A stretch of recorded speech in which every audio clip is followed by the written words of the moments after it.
प्रिय मित्रों, जय श्री कृष्ण। मैं हूं आचार्य डॉक्टर विष्णु कुमार मिश्रा और आज मैं आपके समक्ष हाजिर हूं अत्यंत महत्वपूर्ण टॉपिक को लेकर के। आज हम बात करेंगे ऐश्वर्य और सुख समृद्धि के प्रतीक शुक्र की। जी हाँ, मैं बिल्कुल 100% खरी बात कर रहा हूं। जन्म कुंडली में अच्छे शुक्र के बिना ऐश्वर्य और सुख की कल्पना भी संभव नहीं है।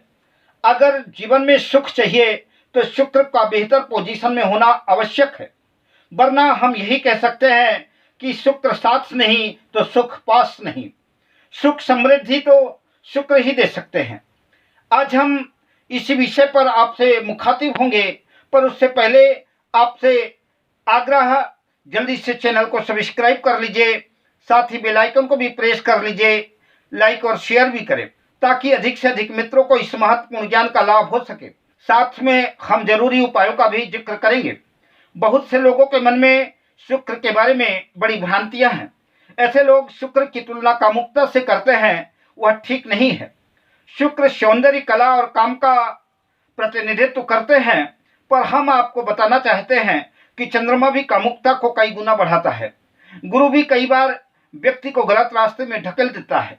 इसलिए शुक्र कामुकता का नहीं, ऐश्वर्य का कारक ग्रह है। शुक्र जहाँ समस्त सांसारिक सुख प्रदान करता है, वहीं लौकिक नहीं पारलौकिक सुख, ध्यान, धारणा और समाधि की तरफ भी अग्रसित करता है। भगवती शक्ति की आराधना करना हो, दुर्गा की साधना करना हो, 10 महाविद्याओं का गूढ़ ज्ञान साधना शुक्र की कृपा के बिना संभव ही नहीं है।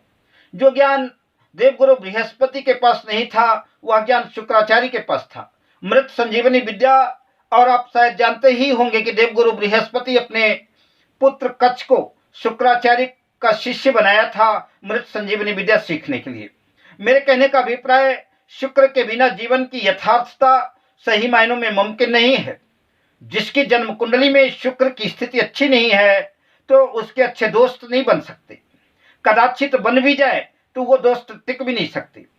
उनके अंतस्थल में प्रेम का संचार हो ही नहीं सकता।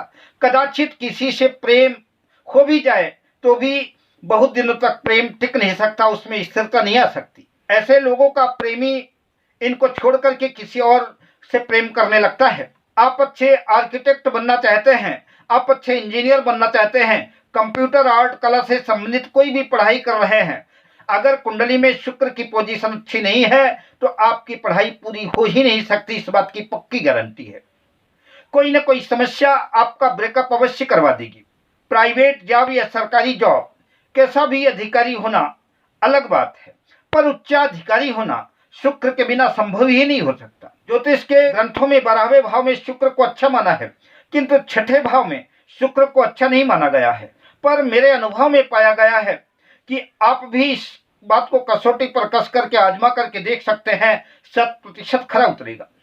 शुक्र 6ठे भाव में अच्छी स्थिति में मीन, वृष, तुला में है, तो आप देखेंगे कि कैसी भी प्रतियोगिता परीक्षा या किसी भी तरह के कंपटीशन में, प्रतियोगिता में आप सम्मिलित हो रहे हैं, तो आप अपने प्रतिद्वंदियों को पछाड़ करके सबसे अगली पंक्ति में अपने आप को पाएंगे। मकर, कुंभ, मिथुन, कन्या राशि में भी शुक्र अच्छी अप्रोच लगा देते हैं, आपका सिलेक्शन हो जाता है। 6ठा घर 7म भाव का 12वां भाव होता है। यह भी शुक्र आपको दाम्पत्य जीवन में बेहतरीन सुख देता है। आपके जीवन संगिनी आपके साथ हरदम कंधे से कंधा मिलाकर के खड़ी रहने वाली साबित होगी। शुक्र की पोजीशन अच्छी नहीं है तो पहली बात तो शादी में दिक्कत आएगी। अगर शादी हो भी गई तो दाम्पत्य जीवन में सुख संभव नहीं है। घर में लड़ाई झगड़ा, कलह कलेश जैसे हालात बने रहेंगे। संतान का सुख भी संभव नहीं हो पाएगा। नौकरी करते हैं तो आप जी हजूरी ही करते रह जाएंगे। नौकरी पूरी कर सकते हैं पर खुद बॉस नहीं बन सकते। इन सब के लिए शुक्र का मजबूत होना जरूरी है। अन्य ग्रह साधन तो दे सकते हैं, पर सुख देना उन ग्रहों के बस की बात नहीं। सुख है तो शुक्र के पास। दूसरे ग्रह बढ़िया गाड़ी तो दे सकते हैं, पर शुक्र की पोजीशन अच्छी नहीं है तो आप गाड़ी के ड्राइवर बन जाएंगे। लग्जरी गाड़ी तो है, पर लग्जरी गाड़ी को आप टैक्सी बना देंगे। दूसरे ग्रह हालांकि आलीशान बंगला कोठी नहीं दे सकते। आलीशान का मतलब ही शुक्र होता है। शुक्र मतलब आलीशान, शुक्र यानी कंफर्ट। पर मान लीजिए कि कदाचित दूसरे ग्रह आपको बढ़िया भवन दिला भी दे, आप बढ़िया फ्लैट दिला भी दें, आप उसमें रहने का आनंद ना ले सकेंगे। आप उसका उपयोग पैसा कमाने में अवश्य कर सकते हैं, उसको किराए में दे सकते हैं और भी अपना अन्य दिमाग उसको पैसा कमाने के लिए लगा सकते हैं, पर आप उसमें रह नहीं सकते। शुक्र जिनका कमजोर होता है, ऐसे लोगों में आकर्षण नहीं होता, न तो रूप में, न रंग में, न परिधान में। सुविधा चाहे जितनी जुटा ले, पर सुख संभव ही नहीं हो सकता शुक्र के बिना।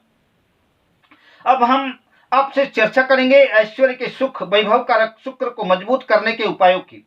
तो पहला सबसे महत्वपूर्ण उपाय, किसी योग्य ज्योतिषी के परामर्श से उचित अनुपात में हीरा पहने। अगर किसी वजह से हीरा धारण नहीं कर सकते तो सफेद पुखराज या ओपल धारण कर सकते हैं। गले में स्फटिक की माला धारण कर सकते हैं। घर को खासतौर से बेडरूम को सफेद या गुलाबी कलर से पेंटिंग कराएं।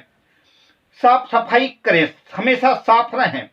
सफेद या गुलाबी रंग के कपड़े भी पहने और कपड़े धुले हुए, प्रेस किए हुए पहने और कोई ना कोई भीना भीना परफ्यूम अवश्य इस्तेमाल करें। हर शुक्रवार को शिव जी को सफेद सुगंधित पुष्प अर्पित करें। शुक्र का मंत्र ओम द्रांग द्रिंग द्रौंग सह शुक्राय नमः, इस मंत्र का नियमित किसी शुक्रवार से आरंभ करके 108 बार कम से कम नित्य हर शुक्रवार को जाप करें। किसी भी तरह के ज्योतिषी परामर्श के लिए आप हमसे संपर्क कर सकते हैं। हमारा मोबाइल नंबर है 7003000921। शुभकामनाओं के साथ, जय श्री कृष्ण।